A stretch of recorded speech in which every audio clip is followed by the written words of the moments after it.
Welcome back to my channel. This is episode 6 of my weight loss journey, and today I want to talk about one of the biggest lessons I've learned. Consistency matters way more than motivation. Section 1: Why motivation isn't enough. Motivation feels great in the moment, but it comes and goes. Some days I wake up ready to conquer the world. Other days, I don't even want to get out of bed. If I relied on motivation alone, I wouldn't have made it past week 1. That's where consistency saves me. Section 2: Building consistency through small habits. What's worked for me is focusing on small, repeatable habits. Drinking water first thing in the morning. Prepping simple meals instead of grabbing fast food. Getting in some movement every single day, even if it's just a walk. These little actions may not feel like much in the moment, but stacked together, they build real progress.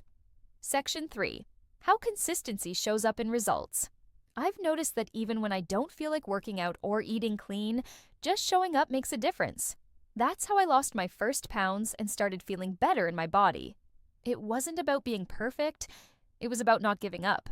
Just because the scale don't move doesn't mean you are not losing. I only weigh myself once a month. Section 4: Practical tips for staying consistent. Set reminders. I keep alarms and sticky notes around my space. Plan ahead. Having water and healthy snacks ready cuts down on excuses. Track progress.